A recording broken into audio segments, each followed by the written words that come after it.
तो स्टार्ट करते हैं फिर आज की क्लास को। Hello everyone, good evening.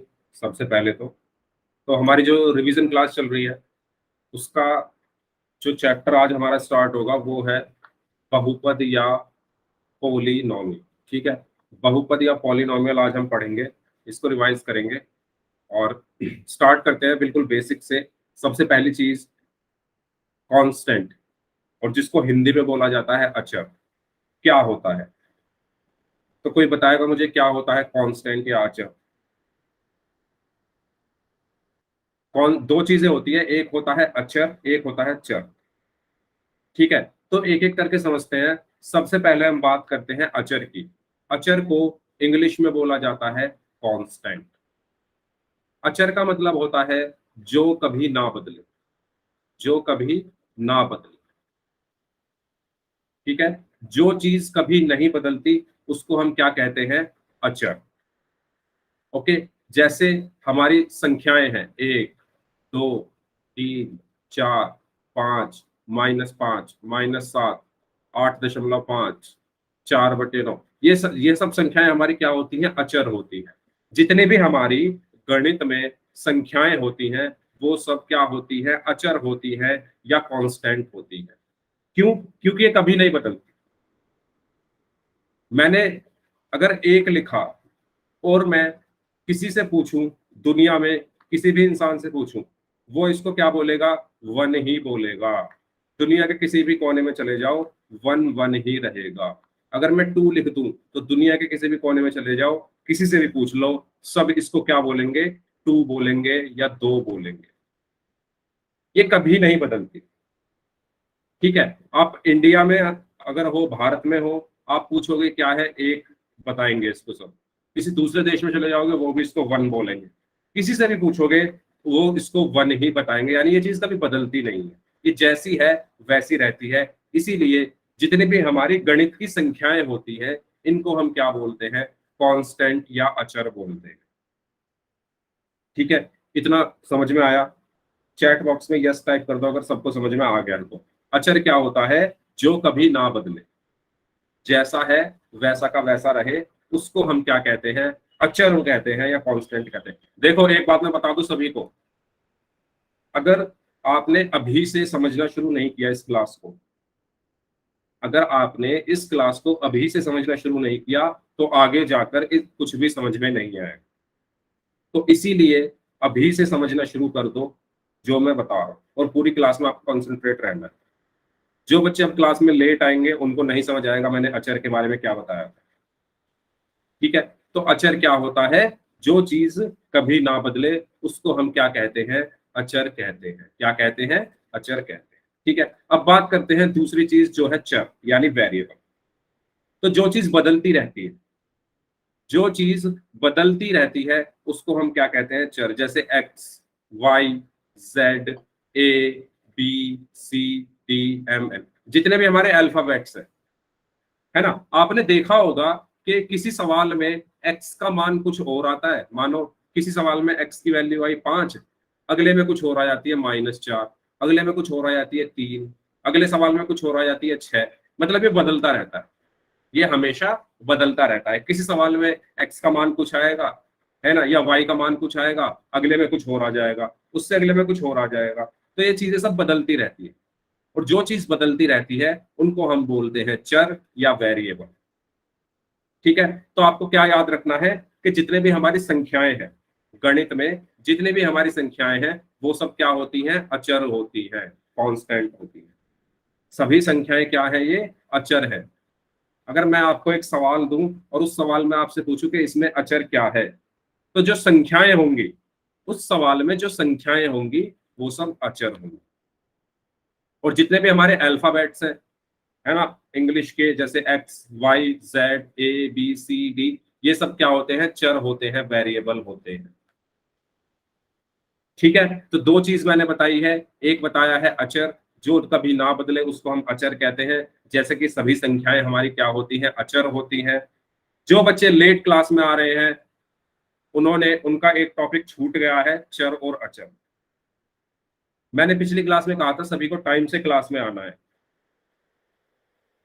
और अगर आपने एक चीज भी मिस कर दी पूरी क्लास में, आपको फिर कुछ समझ नहीं आया। ठीक है, तो अगर मैं कहूं, मैंने एक सवाल दिया 4x² प्लस 5x प्लस 6, इसमें अगर मैं कहूं अचर क्या है, अगर मैं इसमें कहूं अचर क्या है और इसमें मैं कहूं चर क्या है, तो इसमें अचर क्या क्या है मैंने बताया, जितने भी संख्याएं होती हैं, जितनी भी संख्याएं होती है वो हमारी अचर होती है। तो संख्या क्या क्या है, 4 है, 5 है और 6, तो ये सब क्या है, मेरे अचर है। और चर क्या हुआ, जो भी हमारे अल्फाबेट्स हैं। अब इसमें अल्फाबेट्स क्या है, सिर्फ एक्स है, तो चर क्या होगा, इसमें एक्स होगा। ठीक है, तो अब आप किसी भी सवाल को देखकर बता सकते हो ना कि अचर क्या है और उसमें चर क्या है, बताओ। सबको समझ में आ गया, किसी को डाउट इसमें? सर एक बार रिपीट कर दो। क्या रिपीट करना है बताओ, क्या समझ में नहीं आया? अचर समझ में नहीं आया, चर समझ में नहीं आया, कुछ भी समझ में नहीं आया, या आपने क्लास लेट ज्वाइन की है? बताइए, बताइए क्या समझा, क्या समझ में नहीं आया, वही तो बताऊंगा। सारा समझाना है क्या? बताओ तो सही। देखो मैंने क्या बताया है, अचर और चर के बारे में बताया है। अचर क्या होती है, जितनी भी हमारी संख्याएं होती है वो सब अचर होती है, और जितने भी हमारे इंग्लिश वाले अल्फाबेट्स होते हैं, X Y Z A B C D, ये सब हमारे चर होते हैं। अचर क्या होती है, संख्याएं। चर क्या होते हैं, इंग्लिश वाले अल्फाबेट। अचर को इंग्लिश में बोला जाता है कांस्टेंट, और चर को इंग्लिश में बोला जाता है वेरिएबल। अचर का मतलब है जो कभी ना बदलता हो, चर का मतलब है जो बदलता है। ये समझाया था मैंने अभी तक। ठीक है, आगे बढ़ते हैं। यहां तक कोई डाउट अब समझ में आ गया सभी को? ठीक है, तो अब बात करते हैं पद क्या होते हैं, टर्म्स क्या होती है। ठीक है, अभी हमने समझा कि चर और अचर क्या होते हैं। अब बात करते हैं व्हाट आर टर्म्स, यानी पद क्या होते हैं। तो देखो, जो हमारा पद है, या तो वो एक अचर संख्या हो सकती है, सॉरी, या तो वो एक क्या हो सकता है, अचर हो सकता है, या कांस्टेंट, या वो क्या हो सकता है, चर भी हो सकता है यानी वेरिएबल, और वो क्या हो सकता है, दोनों का मिश्रण भी हो सकता है। मिश्रण कैसे? चार क्या है यहाँ पर, चार क्या है यहाँ पर, अचर है, और एक्स क्या है यहाँ पर, चर है। तो दोनों का जो मिश्रण है, मिक्सचर है, वो भी क्या हो सकता है, एक पद हो सकता है। तो ये तीनों क्या है, हमारे पद है। ये तीनों क्या है, हमारे पद है। यानी अगर मैं एक संख्या लिख दूं 4, तो वो भी एक पद है। अगर मैं खाली एक चर लिख दूं x, तो वो भी एक पद है। और अगर मैं दोनों को एक साथ लिख दूं, तो वो भी क्या है, एक पद है। ठीक है, तो उदाहरण के लिए अगर मैं कहूं आपसे, अगर मैं कहूं आपसे उदाहरण के लिए 4x+5, तो टोटल कितने पद हैं इसमें? इसमें टोटल कितने पद हैं? एक तो ये हो गया पहला पद, और ये हो गया दूसरा पद। तो टोटल इसमें कितने पद हैं? दो पद हैं। तो समझ में आया पद क्या क्या हो सकते हैं, टर्म क्या क्या हो सकती है। या तो एक अचर, वो भी एक पद है, एक चर, वो भी एक पद है, या दोनों को अगर मैं एक साथ लिख दूं तो वो भी क्या है, एक पद है। ठीक है, बताओ यहां तक समझ में आया? तो मैं अगर आपसे कहूं 3x² प्लस 5x+6, इसमें कितने पद हैं? 3x² प्लस 5x+6 में कितने पद हैं, बताओ।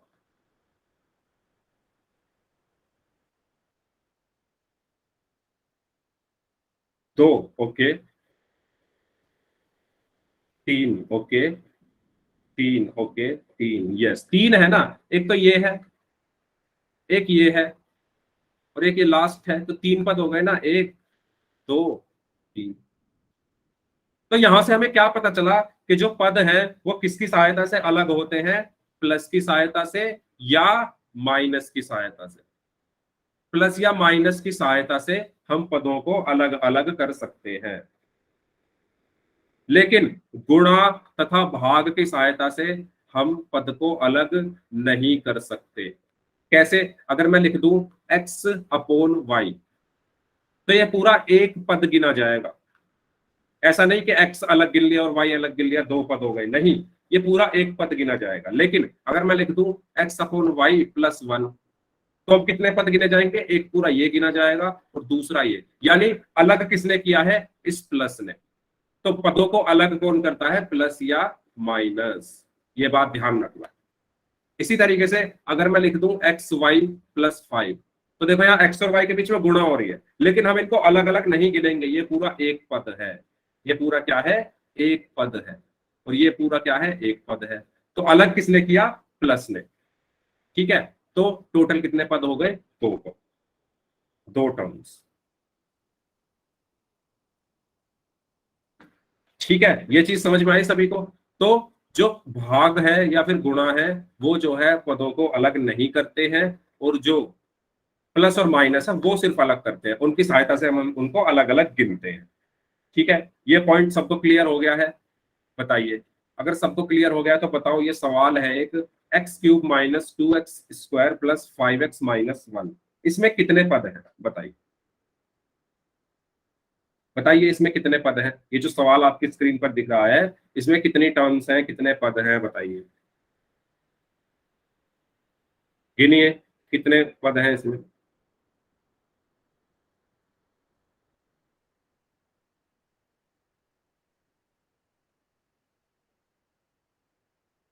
चार, वेरी गुड। तो एक तो ये हो गया इसमें, दूसरा ये हो गया, तीसरा ये हो गया, और चौथा ये हो गया। अलग किसने किया है? ध्यान से देखो, अलग किसने किया है? माइनस ने किया है, या तो या प्लस ने किया है। देखो यहाँ पर इस माइनस ने इन दोनों को अलग किया, यहाँ पर इस प्लस ने इन दोनों को अलग किया, यहाँ पर इस माइनस ने इन दोनों को अलग किया। तो टोटल कितने हो गए? चार। ठीक है, तो पहला ये हो गया, दूसरा ये हो गया, तीसरा ये हो गया, और चौथा ये हो गया। तो टोटल कितने पद है? चार पद है, या चार टर्म्स है। तो आपके पेपर में अगर कोई ऐसा सवाल आए और आपसे पूछ लिया जाए कि इसमें कितने पद है, तो आप बता दोगे ना आराम से गिनकर?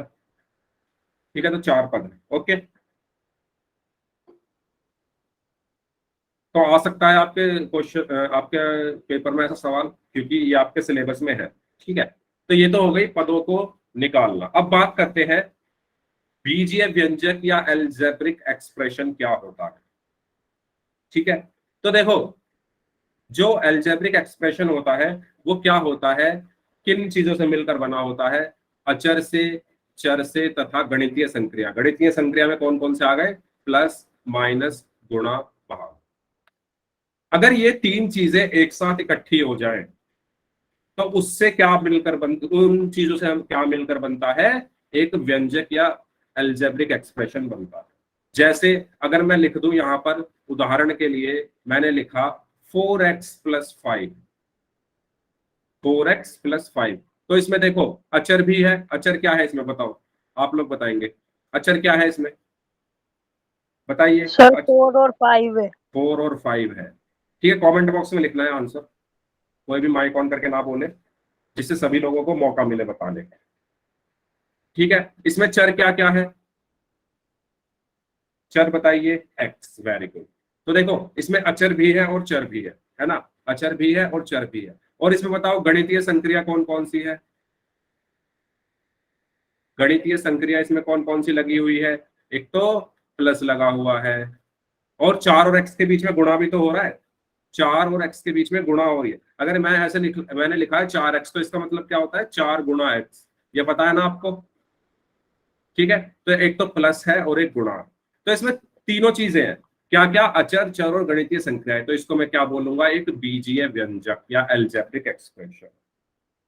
ठीक है, तो एक बीजीय व्यंजक या एल्जेब्रिक एक्सप्रेशन किससे मिलकर बनता है? अचर से, चर से और गणितीय संक्रियाओं से मिलकर बना होता है। ठीक है, सबको क्लियर है? तो आपके बुक में जितने भी क्वेश्चन दिए हुए हैं चैप्टर 2 में, सब क्या है? सब क्या है? व्यंजक है, एल्जेब्रिक एक्सप्रेशन है। क्योंकि सभी के सभी अचर है, सब में चर है, और सब में गणितीय संक्रियाएं भी लगी हुई है। तो अगर मैं अब से बोलूं कि ये एक व्यंजक है या ये एक बीजीय व्यंजक है, तो आप समझ जाओगे मैं किसकी बात कर रहा हूं, है ना। चैप्टर 2 में आपके एक्सरसाइज 2.1 से लेकर जितने भी सवाल दिए गए हैं, सारे सवाल क्या है, एल्जेब्रिक एक्सप्रेशन है, बीजीय व्यंजक है। आप चाहे अपनी बुक में देख लो, क्योंकि सब में अचर है, सब में चर है और सब में गणितीय संक्रिया भी है। ठीक है, यहां तक सबको क्लियर है? बताइए, यहां तक सभी को क्लियर है? तो जैसे 2x+5 है, ठीक है, 2x+5 में अचर क्या क्या है, 2 और 5, चर क्या क्या है, x, और संक्रिया कौन सी लगी है, प्लस की और गुणा की। तो ये क्या है, मेरा एक बीजीय व्यंजक है। ठीक है, बताइए सबको ये चीज क्लियर हुई? अगर किसी को डाउट है तो पूछो। अब बात करते हैं, अब बात करते हैं गुणांक क्या होता है। आपकी एक्सरसाइज 2.1 का क्वेश्चन नंबर 2 है, जिसमें गुणांक पूछा गया है x² का। तो गुणांक कैसे निकालते हैं? ठीक है, मान लो मेरे पास एक सवाल है, 2x+5 में x का गुणांक क्या होगा, x का गुणांक क्या होगा। तो कैसे निकालेंगे? मुझे क्या दिया हुआ है, 2x+5, इसमें मुझे क्या चाहिए, x का गुणांक। तो x के गुणांक का मतलब क्या है कि x के साथ किसकी गुणा हो रही है। x के गुणांक का क्या मतलब है कि इस x के साथ किसकी गुणा हो रही है। तो x के साथ किसकी गुणा हो रही है, 2 की। तो x का गुणांक क्या होगा, 2। ठीक है, गुणांक को इंग्लिश में बोला जाता है कॉफिशिएंट। ठीक है, तो x के गुणांक का मतलब क्या है कि x के साथ किसकी गुणा हो रही है, x के साथ 2 की गुणा हो रही है, तो x का गुणांक क्या होगा। आया सबको समझ में कैसे हम गुणांक निकालते हैं? बताइए, बताइए। अगर मैं आपसे कहूं x² - 5x+4 में, ये क्वेश्चन पूछा गया था पिछले साल में, x का गुणांक क्या है, x का गुणांक क्या है। तो क्या होगा यहां पर x का गुणांक, बताइए। x² - 5x+4, 5, 5, 5, 5, okay, 5। अच्छा, 5 होगा या -5 होगा, -5 होगा। Sumit, very good, -5। चिन्ह के साथ लिखना है हमें आंसर, क्योंकि यहां पर 2 के साथ कुछ नहीं था तो वो प्लस का माना जाता है। और जब अगर किसी संख्या के साथ कुछ नहीं होता तो हम उसको ऑटोमेटिकली कैसी मानते हैं, धनात्मक मानते हैं, पॉजिटिव मानते हैं। लेकिन x के साथ यहां पर किसकी गुणा हो रही है ना, हमें क्या चाहिए, x का गुणांक चाहिए। तो x का गुणांक मतलब x के साथ किसकी गुणा हो रही है, -5 की। तो यहां पर x का गुणांक क्या होगा, -5 होगा, -5 होगा। ठीक है, तो चिन्ह के साथ लिखना है गुणांक। अगर प्लस का चिन्ह होता तो हम सिर्फ 5 लिखते। अगर मान लो मैं कहता x² + 5x+4 में x का गुणांक क्या है, तो आप सिर्फ 5 लिखते। तो लेकिन यहां पर अब माइनस दिया हुआ है, तो इस माइनस को भी साथ में लिखोगे, -5। ठीक है, समझ में आया सभी को कैसे लिखना है, चिन्ह के साथ लिखना है हमेशा आंसर, ये सभी को ध्यान रखना है ना। तो ये पिछले साल पूछा गया था ये सवाल कि इसमें x का गुणांक क्या है, 1 नंबर में पूछा गया था। तो आंसर क्या होगा, -5। जिन्होंने 5 आंसर दे दिया उनका गलत हो जाएगा। ठीक है, तो चिन्ह के साथ गुणांक लिखने। तो आपके एक्सरसाइज 2.1 का क्वेश्चन नंबर 2 सभी लोग कर लोगे। इसमें आपको x² का गुणांक बताना है, सारे सवालों में कर लोगे सभी लोग। अपनी बुक में देखो, 2.1 क्वेश्चन नंबर 2 सब लोग कर लोगे ना, पक्का। x² का गुणांक बताना है। मैंने x का निकालना सिखाया, x² का आप निकाल सकते हो। x² का गुणांक क्या होगा, x² के साथ जिसकी गुणा हो रही है और चिन्ह के साथ। ठीक है, जैसे मैं एक सवाल में देख पा रहा हूं, सवाल है, सेकंड पार्ट है, सेकंड पार्ट में दिया गया है 2 - x² + x³ में x² का गुणांक बताना है। तो अगर मैं यहां ध्यान से देखूं, आप बताओ क्या होगा, बताओ क्या होगा x² का गुणांक। x² के साथ किसकी गुणा हो रही है। अगर x² के साथ कुछ नहीं लिखा है तो इसका मतलब वहां पर 1 है, ये ध्यान रखना। अगर किसी के साथ कुछ नहीं लिखा है तो इसका मतलब उसमें 1 की गुणा हो रही है। ठीक है, तो एक तो यहाँ पर 1 है और साथ में माइनस है, तो एक्स स्क्वायर का गुणांक क्या होगा, एक्स स्क्वायर का गुणांक क्या होगा, -1 होगा। ठीक है, तो इसका आंसर क्या होगा, -1। ओके, तो उम्मीद करता हूं सारे क्वेश्चन कर लोगे आप। अब क्वेश्चन नंबर 2 के चारों पार्ट कर लोगे ना।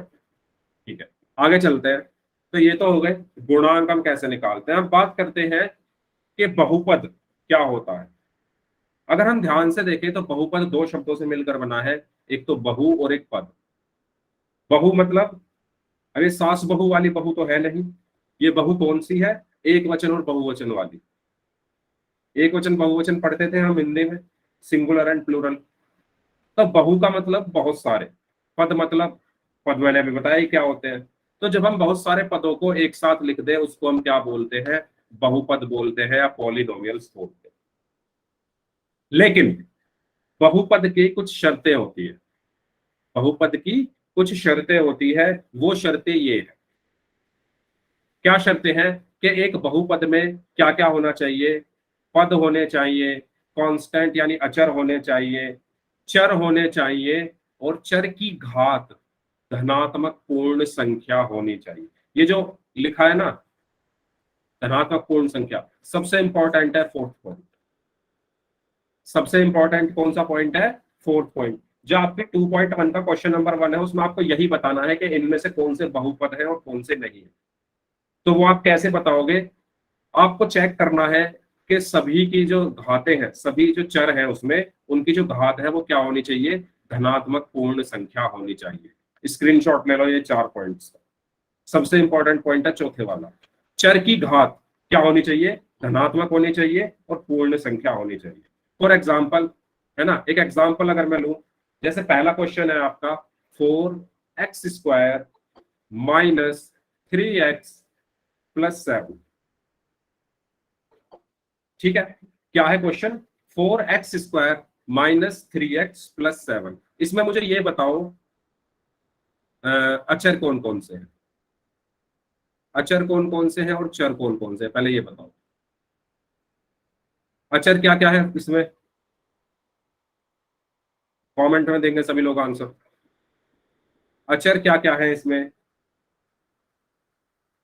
एक तो 4 है, एक 3 है, या -3 लिख लो, चलो -3 है, और एक क्या है 7 है। ठीक है, और चर क्या है इसमें, सिर्फ x। ठीक है, अब पॉलिनोमियल यानी बहुपद होने के लिए क्या होना चाहिए, चर की घात, चर की घात या चर की पावर क्या होनी चाहिए, धनात्मक पूर्ण संख्या होनी चाहिए, है ना। पॉलिनोमियल होने के लिए क्या होना चाहिए, चर की घात धनात्मक पूर्ण संख्या होनी चाहिए। अब आप यहाँ चेक करो, क्या चर की घात धनात्मक है यानी पॉजिटिव है। चर क्या है यहाँ पर, एक्स, एक्स की घात क्या है यहाँ पर, 2 है। ठीक है, एक्स की घातें क्या क्या है यहाँ पर मैं लिख देता हूं, एक तो 2 है। ठीक है, अब एक्स के ऊपर अगर कुछ नहीं लिखा है तो घात क्या मानी जाती है, 1। समझ रहे हो, ये एक्स का मतलब क्या है कि एक्स की घात यहाँ पर 1 है। अगर घात पर कुछ भी ना लिखा हो, कुछ भी पावर ना हो किसी चर की, तो 1 मानी जाती है। तो इसकी घात है 1। ठीक है, और एक बात बताओ, क्या मैं 7 को 7 × 1 लिख सकता हूं, क्या मैं 7 को 7 × 1 लिख सकता हूं, क्या मैं इसको 7 × x⁻0 लिख सकता हूं। यानी किसी की भी पावर अगर 0 है तो वो 1 होता है। समझ रहे हो, किसी की भी पावर अगर 0 है तो वो 1 होता है।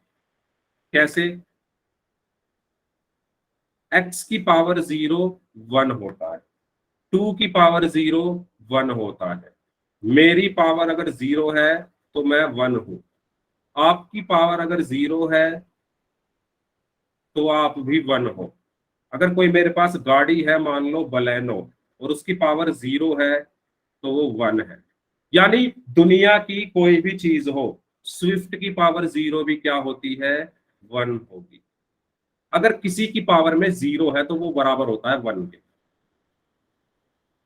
समझ में आ गई ये चीज? इस चीज को नोट डाउन कर लो, किसी की भी पावर अगर 0 है तो वो 1 होती है। तो इसी तरीके से क्या मैं 7 को 7 गुणा 1 लिख लूं, इस 7 को मैं 7 गुणा 1 लिख लूं, और 1 को मैं क्या लिख सकता हूं, x की पावर 0। ठीक है, तो ये बेसिकली क्या है, 7x की पावर 0। और यहां पर x मेरा चर है, और चर की घाते में यहां पर लिख रहा, तो x की घाते पहले 2 आई, फिर 1 आई, और अब कितनी आ गई, 0। तो आप मुझे ये बताओ कि क्या चर की घात धनात्मक है, पॉजिटिव है ना? बहुपद होने के लिए भूलना मत, हम क्या कर रहे हैं, हम यहां पर निकाल रहे हैं कि ये बहुपद है या नहीं। तो बहुपद होने के लिए क्या होना चाहिए, चर की घात धनात्मक पूर्ण संख्या होनी चाहिए। अब मुझे ये बताओ, क्या यहाँ पर चर की घातें धनात्मक है? यस है, ये सब धनात्मक है, पॉजिटिव है। क्या ये सब पूर्ण संख्या है? हाँ है, ये सब पूर्ण संख्या है। तो इसीलिए ये क्या होगा, एक बहुपद होगा। क्या होगा, एक बहुपद होगा। समझ में आया? तो अगर किसी बीजीय व्यंजक की घात, एल्जेब्रिक एक्सप्रेशन की घातें क्या हो, धनात्मक हो, है ना, उसमें जो चर है उसकी घातें अगर धनात्मक हो और पूर्ण संख्याएं हो, तो वो क्या होगा, बहुपद होगा। सबको समझ में आई ये चीज? जैसे आपका है क्वेश्चन नंबर 3 है, क्वेश्चन नंबर 3 में दिया हुआ है 3√t प्लस t√2। क्या ये बहुपद है? मुझे बताना है क्या ये बहुपद है।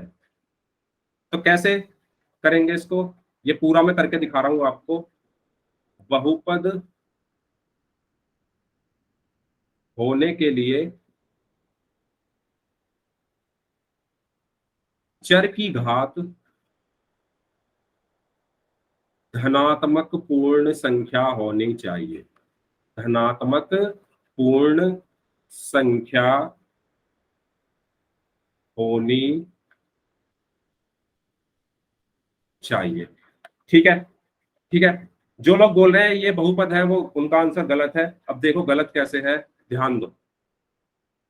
अब इस सवाल में, इस प्रश्न में चर क्या है, इस प्रश्न में चर क्या है, टी है। इस प्रश्न में चर क्या है, टी है। क्या मैं सही कह रहा हूं, टी चर है, वेरिएबल क्या है इसका, टी, है ना? ठीक है, अब मुझे ये बताओ, क्या मैं √x को x की पावर 1/2 लिख सकता हूं? यानी अगर किसी के ऊपर रूट लगा है तो मैं रूट हटाकर पावर 1/2 कर सकता हूं। रूट का मतलब क्या होता है कि उसकी पावर 1/2 है। ठीक है, अगर √4 लिखा है तो √4 का मतलब है 4 की पावर 1/2। अगर √10 लिखा है तो इसका मतलब है 10 की पावर 1/2। अगर रूट में वैगनार लिखा है तो उसका मतलब है वैगनार की पावर 1/2। अगर रूट में स्विफ्ट लिखा है तो उसका मतलब है स्विफ्ट की पावर 1/2। यानी रूट हटाकर हम पावर 1/2 लगाते हैं। रूट का मतलब क्या होता है, पावर में 1/2। इसी तरीके से मैं यहां पर क्या लिख सकता हूं, √t को 3t की पावर 1/2 प्लस t√2। अब मुझे ये बताओ कि क्या चर क्या होना चाहिए, बहुपद होने के लिए चर की घात धनात्मक होनी चाहिए और पूर्ण संख्या होनी चाहिए। क्या बताओ, चर की घात धनात्मक है? क्या चर की घात यहाँ पर धनात्मक है? यहाँ पर चर क्या है, टी है। टी की घात यहाँ पर 1/2 है और यहाँ पर टी की घात 1, तो धनात्मक तो है। लेकिन क्या चर की घात पूर्ण संख्या है? क्या 1/2 पूर्ण संख्या होती है? नहीं होती। समझाऊंगा समझाऊंगा, रुक जाओ। ठीक है, 1/2 पूर्ण संख्या नहीं होती, इसीलिए ये बहुपद नहीं है। दोबारा सुन लो, बहुपद होने के लिए क्या होना चाहिए, मैंने आपको बताया। जैसे क्वेश्चन नंबर 1 आपका एक्सरसाइज 2.1 का दिया हुआ है, उसमें आपको हर क्वेश्चन में ये बताना है कि वो बहुपद है या नहीं। ठीक है, अब बहुपद होने के लिए जो हमारा चर है उसकी जो घात है वो एक तो धनात्मक होनी चाहिए यानी प्लस में होनी चाहिए, और एक पूर्ण संख्या होनी चाहिए। पूर्ण संख्याएं क्या क्या होती है? 0, 1, 2, 3, 4 ये सब, ठीक है। यानी घात क्या होनी चाहिए? 0, 1, 2, 3, 4, 5, 6, 7, 8, 9, 10 ये होनी चाहिए। किसकी? चर की। अगर घाते ये है तो वो बहुपद होगा, अदरवाइज नहीं होगा। तो इस क्वेश्चन में 3√t+t√2, इसमें मुझे बताना है कि क्या ये बहुपद है। तो इसमें मैं क्या निकालूंगा? सबसे पहले चर की घात निकालूंगा, क्योंकि चर की घात ही तो हमें चेक करनी है। चर क्या है? मेरा टी। अब जो ये √t है, रूट का मतलब होता है, याद रखना, रूट का मतलब होता है पावर में 1/2, ठीक है। अगर मैं √4 की बात करूं तो इसका मतलब होता क्या है कि 4 में की घात 1/2। √10 का मतलब होता है 10 की घात 1/2, यानी रूट को हटाओ, रूट को हटाओ, पावर 1/2 कर दो, रूट को हटाओ, पावर 1/2 कर दो। इसीलिए मैंने टी के ऊपर से रूट को हटाया और उसकी पावर 1/2 कर दी, है ना। और यहाँ पर टी पर की पावर कुछ भी नहीं है, तो जब कुछ पावर ना हो तो वो 1 मानी जाती है। तो अब मैं पावर चेक करूंगा, इनकी घातें चेक करूंगा, तो इनकी घातें क्या पूर्ण संख्या आ रही है? आप बताओ, क्या 1/2 पूर्ण संख्या है? भिन्न है, ये तो पूर्ण संख्या तो है ही नहीं। और मैंने कहा था कि बहुपद होने के लिए चर की घात क्या होनी चाहिए? धनात्मक पूर्ण संख्या होनी चाहिए, लेकिन ये तो पूर्ण संख्या है ही नहीं, इसीलिए ये बहुपद नहीं होगा, बहुपद नहीं होगा। ठीक है, अब आया समझ में सभी को? ठीक है, ये कंडीशन होती है भाई, इस कंडीशन को आपको याद रखना है और ये चेक करना है कि जो घातें हैं वो कैसी होनी चाहिए? पूर्ण संख्या होनी चाहिए। अगर घात पूर्ण संख्या है तो ठीक है, नहीं है तो भैया नहीं है। तो सर ठीक ये है, क्या है?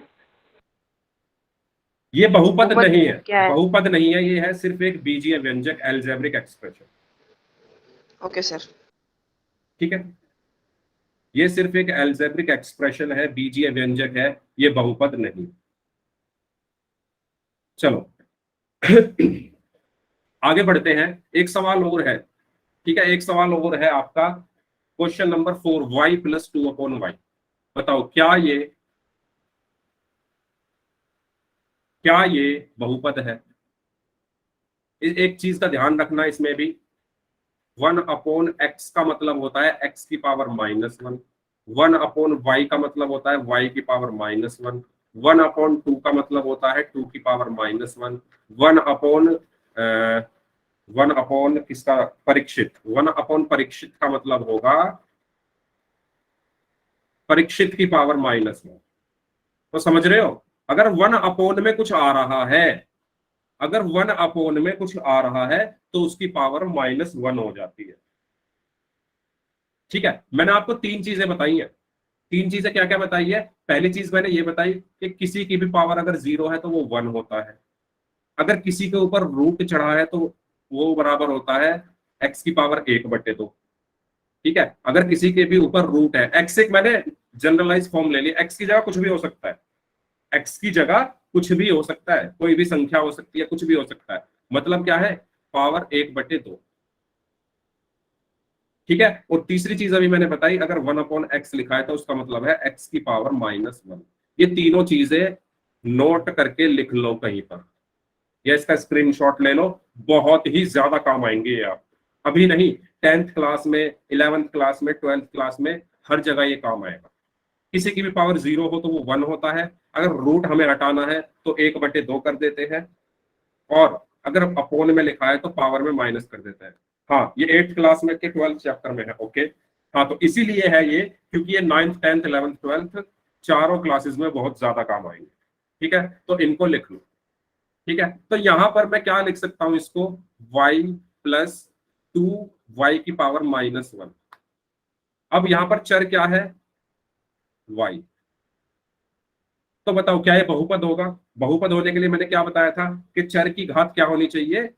पूर्ण संख्या। चर की घात क्या होनी चाहिए? पूर्ण संख्या। चर की घात क्या होनी चाहिए? पूर्ण संख्या। तो क्या -1 एक पूर्ण संख्या है? चर यहां पर y है ना, और y की घात यहाँ पर -1 है, तो क्या -1 एक पूर्ण संख्या है? बताओ, क्या -1 एक होल नंबर है? बताइए, नहीं है ना। -1 होल नंबर नहीं है, इसलिए ये भी बहुपद नहीं है। ठीक है, तो सबको समझ में आ गया कैसे चेक करना है? सबको समझ में आ गया कैसे चेक करना है? चर की घात पूर्ण संख्या होनी चाहिए। ठीक है, आपके एग्जाम में सवाल आ सकता है इसके ऊपर। सवाल कैसा आएगा वो मैं भी आपको बताऊंगा, कैसा आ सकता है। ठीक है, वो मैं भी आपको बताऊंगा। चलिए, तो बताओ, सबको समझ आ गया कैसे हमें बहुपद चेक करना है? इसको नोट डाउन कर लेना, ये 3 पॉइंट्स। किसी की भी पावर 0 1 होती है। अगर किसी के ऊपर रूट चढ़ा है और रूट को हटाना है तो पावर में 1/2 लिख दो, और अगर अपोन में x है तो ऊपर लाना है तो -1 पावर हो जाएगी। ठीक है, चलो आगे चलते हैं। तो देखो, ये भी एक बहुपद है क्योंकि इसकी सारी पावर क्या है? धनात्मक है। सारी पावर क्या है? धनात्मक है और पूर्ण संख्या है। ठीक है, इसलिए ये क्या है? एक बहुपद है। चलो, अब आपके सामने सवाल है, इसमें से बताओ कौन सा एक चर वाला बहुपद है ना? एक चर हो और वो बहुपद हो। आपके सामने 4 ऑप्शन है, पहला, दूसरा, तीसरा, चौथा। इसमें आपको बताना है कि इसमें से कौन सा बहुपद है और एक चर वाला है। तो बताओ कौन सा ऑप्शन सही होगा इसका? ऐसा सवाल पूछा जा सकता है आपसे, ऐसा सवाल आपसे पूछा जा सकता है। इसमें इस सवाल को करने के लिए आपको पता होना चाहिए चर क्या होता है, अचर क्या होता है। इस सवाल को करने के लिए आपको पता होना चाहिए बहुपद क्या होता है। यस, मनीष ने सही आंसर दिया है, फर्स्ट। ठीक है, तो कौन सा होगा इसमें? फर्स्ट आंसर होगा। कैसे होगा? देखो, सबसे पहले एक चर मुझे चाहिए। इसमें कितने चर हैं? एक ही है, जो कि है वाई। जितने भी हमारी A B C D E F G H I, जितने भी हमारे अल्फाबेट्स होते हैं, इनको हम चर बोलते हैं। ठीक है, ये ध्यान रखना। इसमें भी एक चर है, वो है एक्स। इसमें भी एक चर है, वो है एक्स। इसमें 2 चर है, एक तो टी और एक वाई।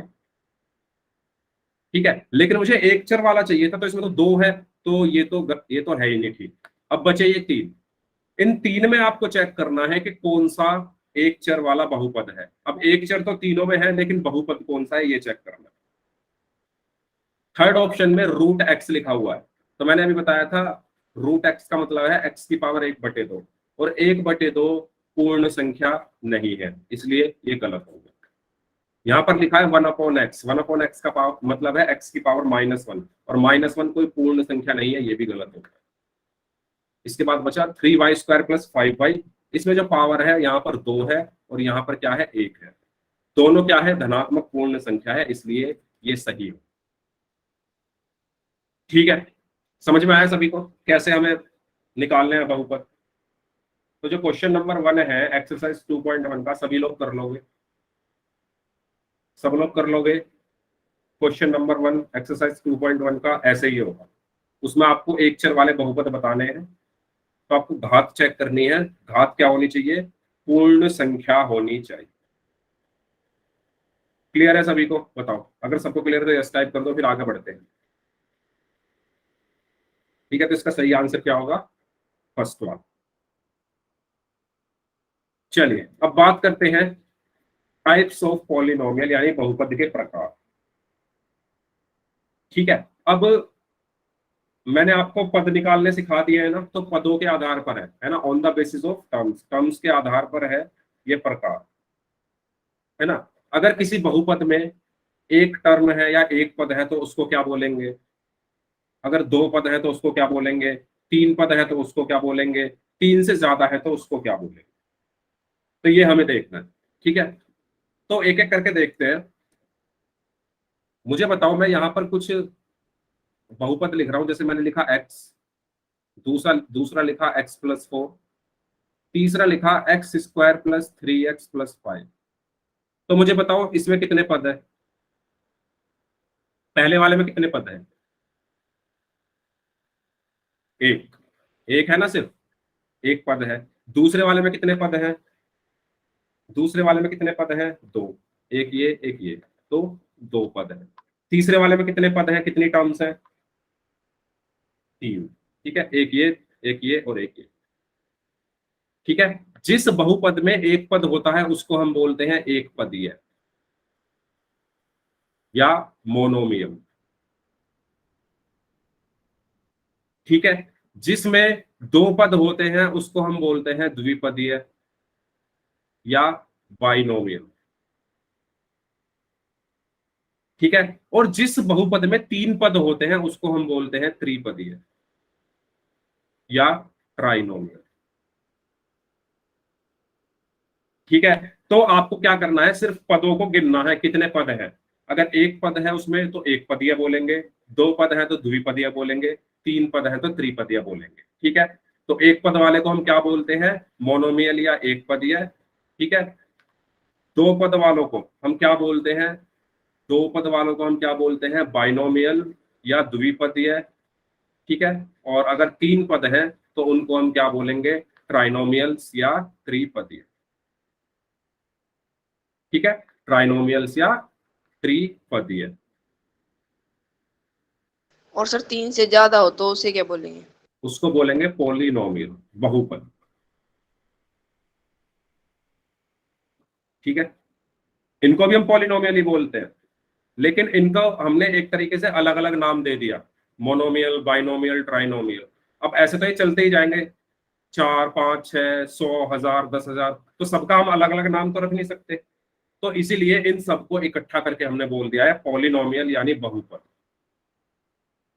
समझ रहे हो, क्योंकि ये कभी खत्म नहीं होंगे। मान लो 3 तक का नाम रख दिया ट्राइनोमियल त्रिपद, फिर आप बोलोगे कि सर अगर 4 हो तो उनको क्या बोलेंगे, 5 हो तो उनको क्या बोलेंगे, ये तो चलता ही रहेगा। 1000 हो तो फिर उनको क्या बोलेंगे। तो उनका फिर एक कॉमन नाम रख दिया जिसको हमने बोल दिया है बहुपद या पॉलिनोमियल।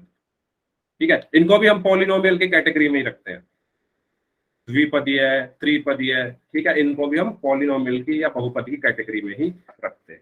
ठीक है। तो ये आपके क्या बोल सकते हैं, डेफिनेशन है, स्क्रीनशॉट लेना चाहो तो ले लो। ठीक है। तो एक पद वाले को हम बोलते हैं एक पदीय, दो पद वालों को द्विपदीय, और तीन पद वालों को त्रिपद कहा जाता है। और सबके उदाहरण दिए गए। ठीक है। तो अगर आपसे कोई सवाल पूछा जाए, आपके एग्जाम में कोई सवाल आए कि निम्न में से कौन सा द्विपदीय है ना, आपके एग्जाम में सवाल आए निम्न में से कौन सा द्विपदीय है। ठीक है। 4 ऑप्शन आपको दे दिए जाए, मान लो एक दे दिया x, एक दे दिया एक्स वाई, एक दे दिया x प्लस वाई, और एक दे दिया X square plus Y plus 1। ठीक है। तो बताओ कौन सा द्विपदीय है इनमें से। सी, वेरी गुड, सी है इसमें। ठीक है। तो द्विपदीय बताने के लिए आपको डेफिनेशन पता होनी चाहिए, जिसमें दो पद हो वो द्विपदीय होता है। तो दो पद इसमें इसमें तो सिर्फ एक ही पद है, इसमें भी सिर्फ एक ही पद है, इसमें है दो पद। तो ये आंसर होगा, इसमें 3 पद है। ठीक है। तो सही आंसर क्या होगा, ऑप्शन सी। ठीक है। तो ऐसा कुछ अगर सवाल पूछा जाए तो कर लोगे सभी लोग, बताओ कर लोगे ना सब।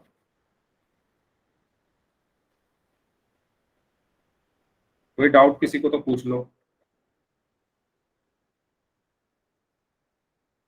ठीक है। अब हम निकालने सीखते हैं बहुपद की घात, है ना, डिग्री ऑफ द पॉलिनोमियल, यानी क्वेश्चन नंबर 4 जो आपका है, एक्सरसाइज 2.1 का क्वेश्चन नंबर 4 कैसे करेंगे, है ना, बहुपद की घात कैसे निकालेंगे। तो मान लो मैं आपको एक सवाल दूं। सबसे पहले देखो बहुपद की घात क्या होती है। बहुपद की घात क्या होती है, लिख लो इसको। वो होती है चर की अधिकतम घात। ठीक है। चर की जो अधिकतम घात होती है,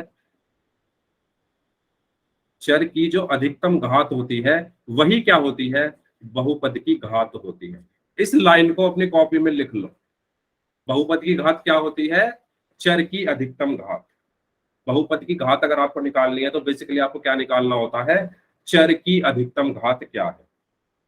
जैसे मैंने सवाल दिया कि x की power 7 plus 3x square plus 5, ये एक बहुपद है। ठीक है। इसकी की घात बताओ, तो क्या होगी बताओ।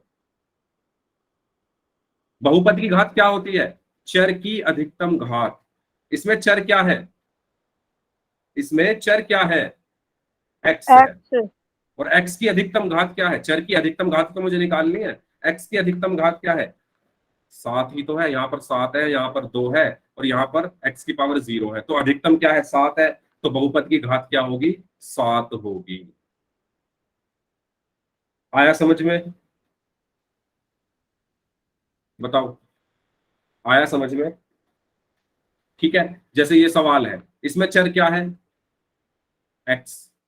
एक्स की अधिकतम घात इसमें क्या है? इसमें भी 7 ही है। तो बहुपद की घात क्या होगी? 7 होगी। बहुपद की घात क्या होगी? 7 होगी। देखो, ऐसा सवाल आपके पेपर में आ सकता है। मल्टीपल चॉइस में जो 4 ऑप्शन आते हैं उसमें पूछा जा सकता है, क्योंकि आपकी बुक में ये क्वेश्चन नंबर 4 जो दिया हुआ है, इसको अच्छे से कर लेना। ठीक है। तो कैसे निकालते हैं हम बहुपद की घात? भाई देखो, ये क्या नाम है इनका, प्रिंस आर्मी का फैन। यार इतना गैप देकर अगर आप कमेंट करोगे तो यार मैं देखो कमेंट नहीं पढ़ पाऊंगा किसी के भी। अगर आपको कमेंट में मस्ती करने के लिए ही आए हो, क्लास में ध्यान देने के लिए नहीं आए हो, तो यार फिर ऐसे काम नहीं चलेगा। ठीक है ना? आप मतलब बाकियों के भी तो चैट्स मुझे देखने हैं, आप ये क्या कर रहे हो? लास्ट वार्निंग है, मैं क्लास से निकाल दूंगा अगर अब ऐसा हुआ।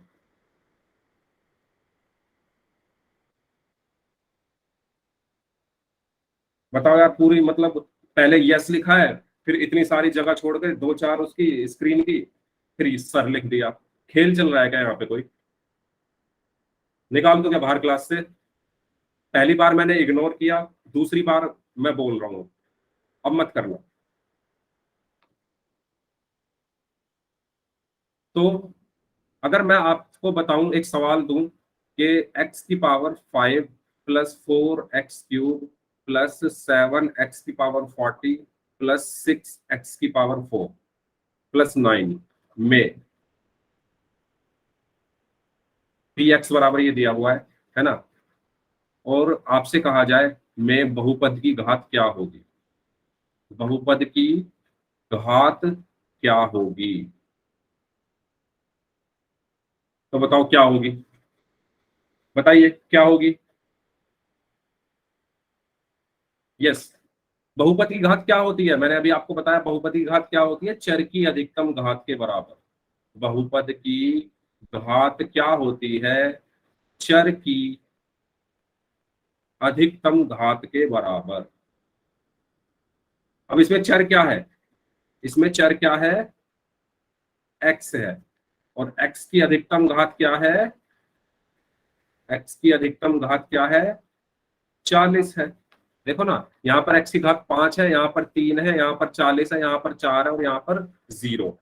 तो अधिकतम कितना है? 40। तो बहुपद की घात क्या होगी? 40 होगी। ठीक है। तो जो क्वेश्चन नंबर 4 है, कर लोगे सभी लोग?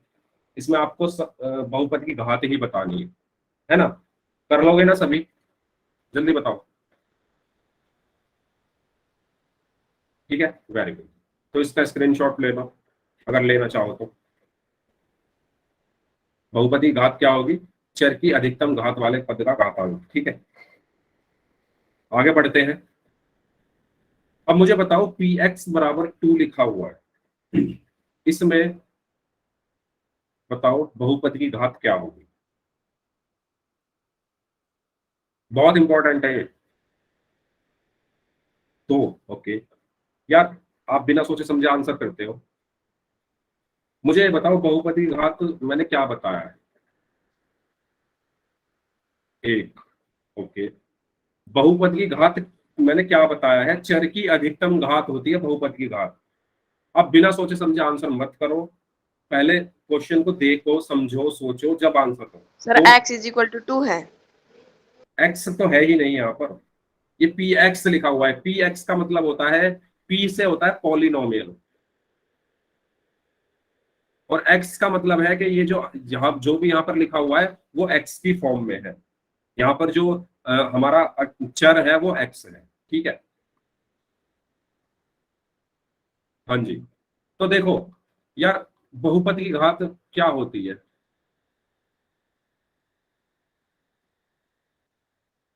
चर की अधिकतम घात। चर की अधिकतम घात। यार चीजों को रटने की कोशिश मत करो, समझने की कोशिश करो। रटोगे तो सुबह होते होते सब भूल जाओगे, समझोगे तो कभी नहीं भूलोगे।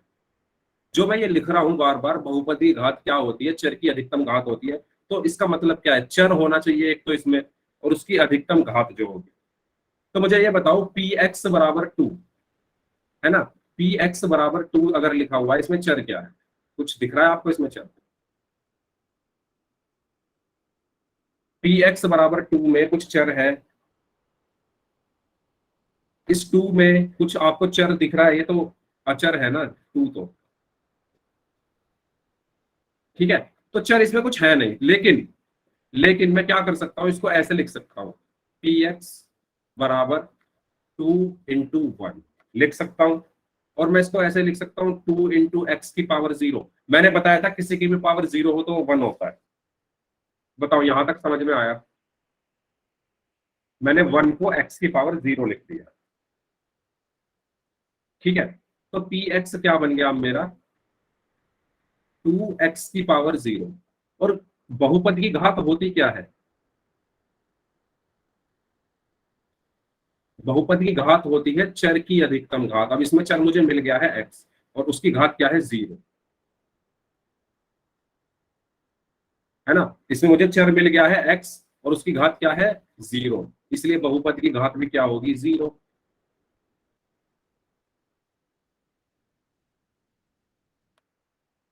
इसको आप ऐसे भी सोच सकते हो कि जो बहुपद की घात होती है वो होती है चर की अधिकतम घात, लेकिन इसमें तो चर है ही नहीं, तो यानी 0 हो गया, घात उसकी 0 हो गई।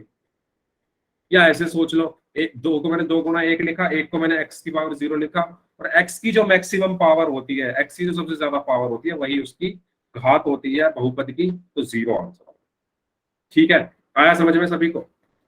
तो अगर मैं कहूँ 4 की घात क्या होगी बहुपद की, तो वो भी 0 होगी, 5 की 0 होगी, 6 की वो भी 0 होगी। तो बहुपद की घात निकालना उम्मीद करता हूँ सबको आ गया होगा। जब भी आपको बहुपद की घात निकालनी है तो आपको सिर्फ और सिर्फ चर की अधिकतम घात निकालनी है। चर क्या होता है, वो जब मैंने क्लास शुरू हुई थी बताया था कि जितने भी हमारे अल्फाबेट्स होते हैं, A B C D E F G H I J K L M N O P Q R S T U V W X Y Z, ये सब हमारे चर होते हैं। तो इसकी अधिकतम घात देखनी है। अब यहाँ पर एक्स है, तो एक्स की घात अधिकतम क्या होगी, यहाँ पर तो सिर्फ एक ही घात है 0, वही अधिकतम है वही न्यूनतम, तो अधिकतम भी 0 ही होगी, कम भी 0 ही होगी, तो इसका आंसर होगा 0। ठीक है, क्लियर हुआ? बताओ। चलिए, तो इस चीज का आपको ध्यान रखना है। तो बहुपद की घात क्या होगी, यहाँ पर 1 होगी, सॉरी 0 होगी। तो इस क्वेश्चन का आंसर बताओ, इसमें बताओ इसकी घात क्या होगी, इसमें बहुपद की घात क्या होगी?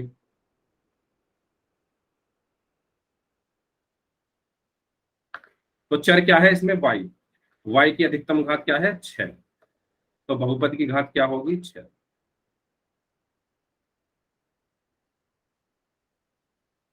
6, ठीक है। चलो आगे बढ़ते हैं, लास्ट क्वेश्चन है आपकी इस एक्सरसाइज का, क्वेश्चन नंबर 5। ठीक है, इसको कैसे करना है, सुनते हुए जाना, इसको कैसे करना है। ठीक है, इसकी पहले इस क्वेश्चन का आंसर दो। ये आपका है क्वेश्चन नंबर 4 का फर्स्ट पार्ट, आपकी एक्सरसाइज 2.1 का। ठीक है, तो इसमें बहुपद की घात क्या होगी, चर की अधिकतम घात के बराबर। चर की अधिकतम घात क्या है, चर क्या है यहाँ पर x, उसकी अधिकतम घात क्या है 3, तो बहुपद की घात क्या होगी 3। ठीक है, तो एक क्वेश्चन और कर लेते हैं, उसके बाद क्लास एंड करेंगे। अब हम बात करते हैं कि कैसे हम घातों के आधार पर बहुपद के प्रकार निकालते हैं, है ना। घातों के आधार पर बहुपद के कितने प्रकार होते हैं, 3 प्रकार होते हैं। एक होता है रैखिक, एक क्या होता है रैखिक, एक होता है द्विघातीय, और एक होता है त्रिघातीय। ठीक है, रैखिक कब होता है, जब बहुपद की घात 1 हो। अगर बहुपद की घात 1 है तो उसको हम बोलेंगे रैखिक बहुपद। अगर बहुपद की घात 2 है, अगर बहुपद की घात 2 है तो उसको हम बोलेंगे द्विघातीय बहुपद। और अगर बहुपद की घात 3 है तो उसको हम बोलेंगे त्रिघातीय बहुपद। ठीक है।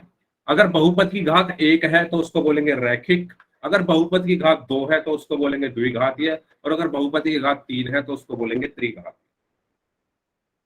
देखो पोल में क्वेश्चन, मैं वैसे क्वेश्चन करा ही तो रहा हूं, पोल में क्वेश्चन चलो अगली क्लास में कर लेंगे, लेकिन क्योंकि हमारा रिवीजन चल रहा है तो इसमें पोल के क्वेश्चन हम इतने करेंगे नहीं, है ना। जो मैं आपसे क्वेश्चन पूछ रहा हूँ वो पोल के क्वेश्चन की तरह ही मान लो उनको। ठीक है, पहले ये बताओ, ये समझ में आ गया सभी को? रैखिक बहुपद क्या होता है, द्विघाती बहुपद क्या होता है, त्रिघाती बहुपद क्या होता है? सबको समझ में आ गया ये? सबको पक्का? यार पोल वाले बच्चों का नाम भी ले लूंगा यार, पढ़ाई पे ध्यान दे लो यार परीक्षित, है ना। अगले हफ्ते यार आपके पेपर है, इधर उधर की चीजों पे ध्यान मत दो।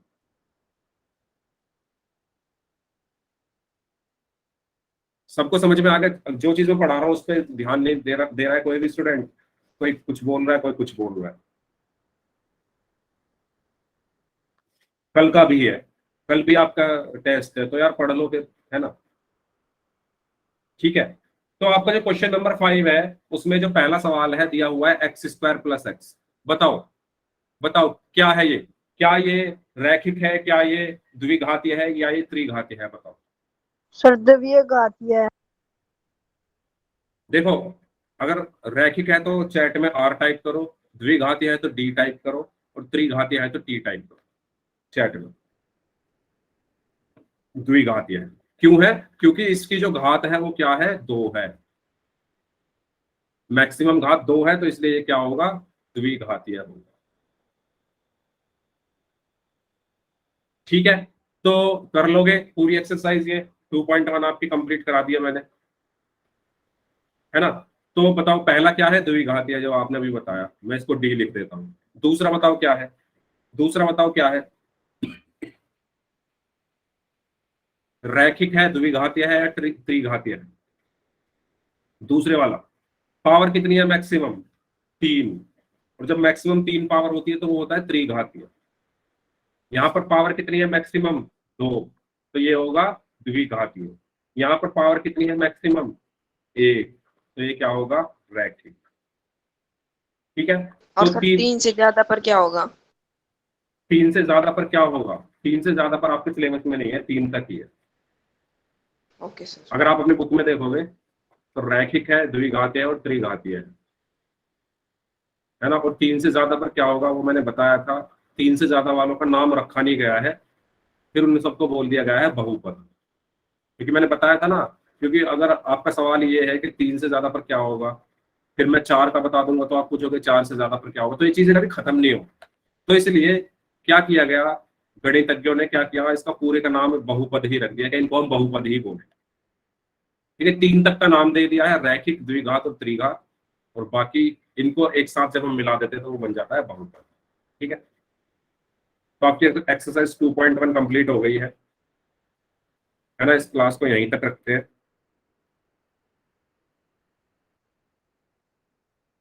बाकी किसी का डाउट है तो पूछो।